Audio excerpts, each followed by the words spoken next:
বন্ধুরা welcome to my YouTube channel Sumana Das tutorial. তোমরা যারা চ্যানেলটিকে এখনও সাবস্ক্রাইব করোনি অবশ্যই চ্যানেলটিকে সাবস্ক্রাইব করে পাশে থেকো।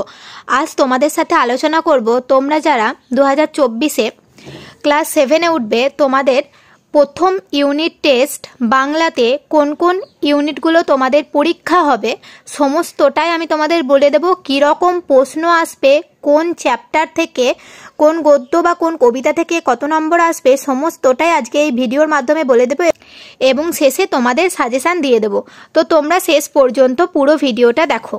তো তোমাদের প্রথম পর্যায়ক্রমিক মূল্যায়নে সিলেবাসটা আগে আমরা একটু দেখে নিই।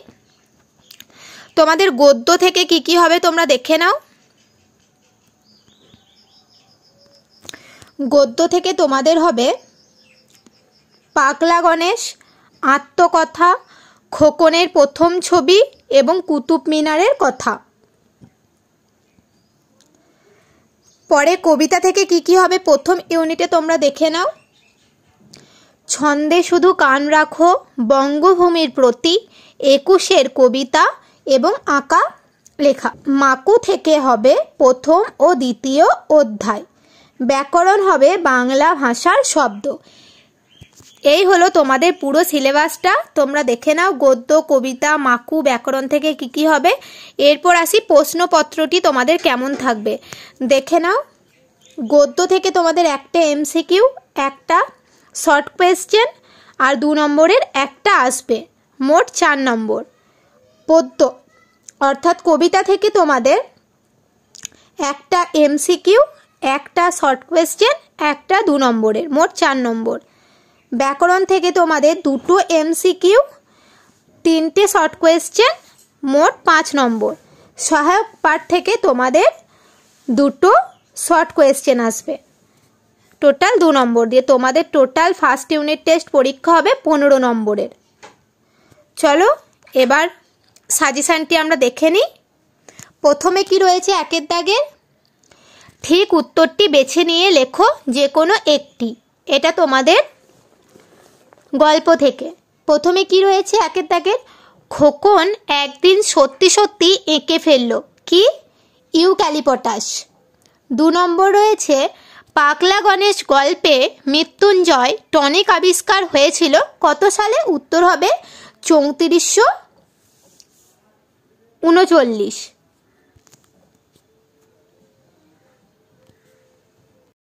তারপরে 2-এর দাগের তোমাদের কি রয়েছে, খুব সংক্ষেপে প্রশ্নগুলির উত্তর দাও যে কোনো একটি 1 নম্বরের।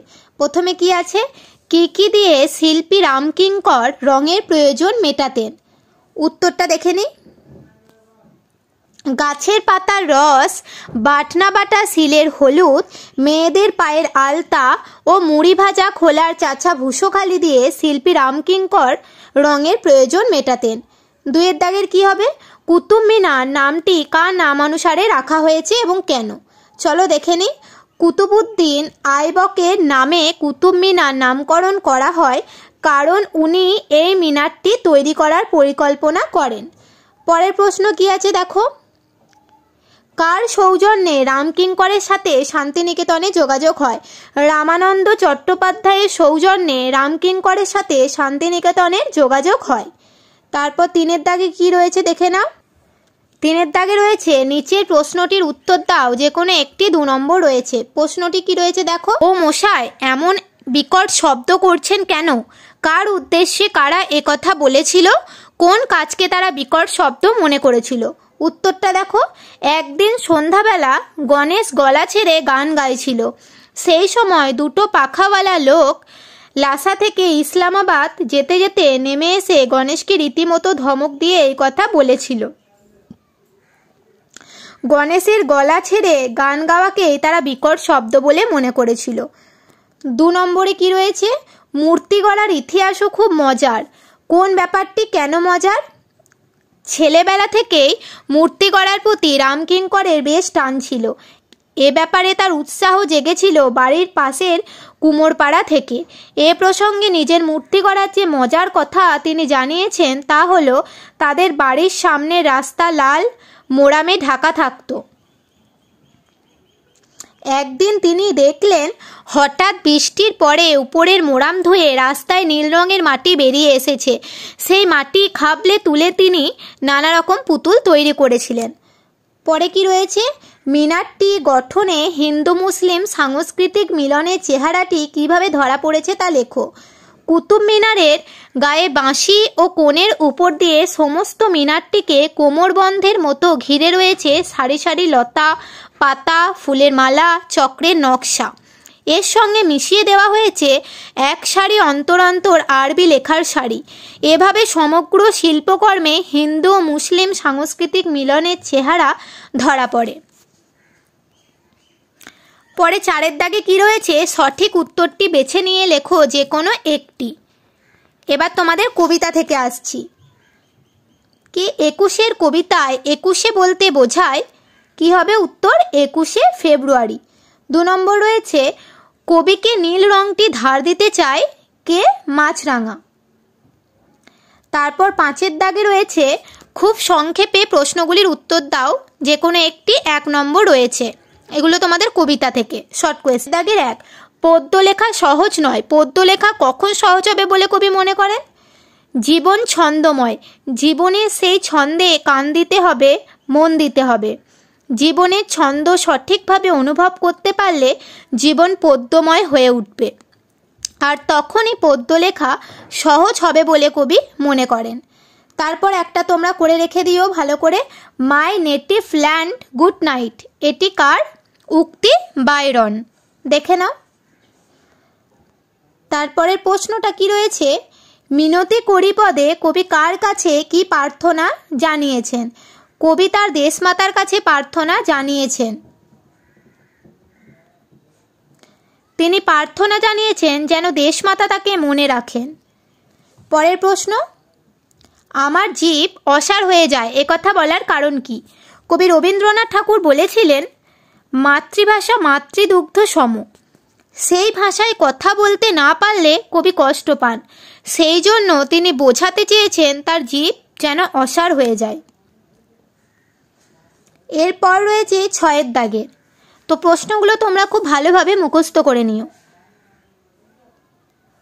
সেই শোকে কালবৈশাখী ঝড় উঠল আকাশে। কোন শোকের কথা বলা হয়েছে? কালবৈশাখীর ঝড় কিভাবে আকাশে উঠেছিল? কবি আশরাফ সিদ্দিকী বিরচিত 21-এর কবিতায় দেখা যায় নির্মমভাবে হত্যা করা হয়েছিল যে ভাষাপ্রেমীদের, তাদের মৃত্যুর প্রতিবাদে শোকের কথা এখানে বলা হয়েছে। ভাষার অধিকার নিয়ে পাকিস্তানের দমন নীতির বিরুদ্ধে প্রতিবাদ করেছিল বাংলাদেশের সহস্রটি কণ্ঠ। এই প্রতিবাদের পরিপ্রেক্ষিতে পাক সেনারা নির্বিচারে গুলি চালিয়েছিল। প্রাণের মৃত্যুর মধ্যে দিয়ে শুরু হয়েছিল প্রতিবাদী মিছিল। সমস্ত দেশ একত্রিত হয়েছিল। মাতৃভাষার সমর্থনে লক্ষ লক্ষ মানুষ রাস্তায় নেমেছিলেন। মাতৃভাষার প্রতি ভালোবাসায় সংঘবদ্ধ সংগ্রাম করেছিলেন পূর্ব বাংলার মানুষরা। ফলে আশরাফ সিদ্দিকী দেখেছিলেন সেদিনের সেই প্রতিবাদে সমস্ত জায়গা কেঁপেছিল, ইতিহাস থমকে দাঁড়িয়েছিল।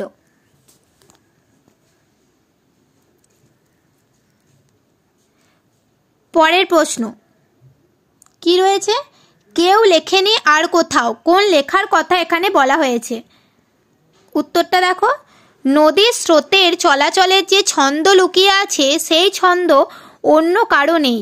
প্রকৃতির এই অতুলনীয় ছন্দ মন দিয়ে শুনলে বোঝা যাবে যে ইতিপূর্বে এই ছন্দময় ছড়া আর কেউ কোথাও লেখেনি। 7-এর দাগে তোমাদের রয়েছে নিচে যে কোনো 2টি প্রশ্নের উত্তর দাও, 1 করে 2 নম্বর রয়েছে। এবার আসছি মাকু থেকে। প্রথম প্রশ্ন কি রয়েছে, কোন জায়গা থেকে কেউ আস্ত ফেরে না? উত্তর হবে কালিয়ার বন থেকে কেউ আস্ত ফেরে না। 2 নম্বর প্রশ্ন কি রয়েছে, আম্মা কে? উত্তর হবে আম্মা সোনাটিয়ার বাপির ধাইমা, বাপি তাকে আইমা বলে ডাকেন। 3 নম্বর প্রশ্ন রয়েছে, মাকুকে দেখতে কেমন? উত্তর হবে মাকুর মাথায় সুন্দর লালচে চুল, ছাই রঙের চকচকে চোখ আর নাকের উপর বড় তিল। 4 নম্বর রয়েছে, সোনা ও টিয়ার বয়স কত? উত্তর হবে সোনার বয়স 6 আর টিয়ার বয়স 5 বছর। পরের প্রশ্ন, হোটেলে সোনা ও টিয়া কি কি খেয়েছিল? উত্তর হবে হোটেলে সোনা ও টিয়া রুটি আর শুরুয়া খেয়েছিল। 8 নম্বর দাগে রয়েছে সঠিক উত্তর বেছে নিয়ে লেখো। কি রয়েছে? চা, চিনি, লুচি এই শব্দগুলি কোন ভাষা থেকে এসেছে? গ্রিক, বর্মী, ফরাসি না চীনা? উত্তর হবে চীনা। তারপরে রয়েছে বাবা কোন দেশীয় শব্দ? ওলন্দাজ, তুর্কি, পেরু, স্পেনীয়? উত্তর হবে পেরু। 9 নম্বর দাগে ব্যাকরণে কি কি রয়েছে? মিশ্র শব্দ কাকে বলে? উত্তর হবে তৎসম, তদ্ভব ও দেশি বা বিদেশি শব্দের মধ্যে যে কোনো এক শ্রেণীর শব্দের সঙ্গে অপর শ্রেণীর শব্দ বা প্রত্যয় যোগে যে নতুন শব্দ তৈরি হয় তাকে মিশ্র শব্দ বলে। পরের প্রশ্ন রয়েছে বিদেশি ও তৎসম শব্দযোগে দুটি সংকর শব্দের উদাহরণ দাও। উত্তর হবে জলহাওয়া ও হেড পণ্ডিত। পরের প্রশ্ন রয়েছে তদ্ভব শব্দ কাকে বলে? উদাহরণ সহ লেখো। যে সমস্ত সংস্কৃত শব্দ দীর্ঘ সময় ধরে ভাষাগত বিবর্তনের পথে প্রাকৃত ও অপভ্রংশ ইত্যাদি স্তরগুলির মধ্যে দিয়ে পরিবর্তিত হয়ে বাংলা ভাষার শব্দভাণ্ডারে স্থান পেয়েছে সেগুলিকেই তদ্ভব শব্দ বলে। উদাহরণটি তোমরা দেখে নাও।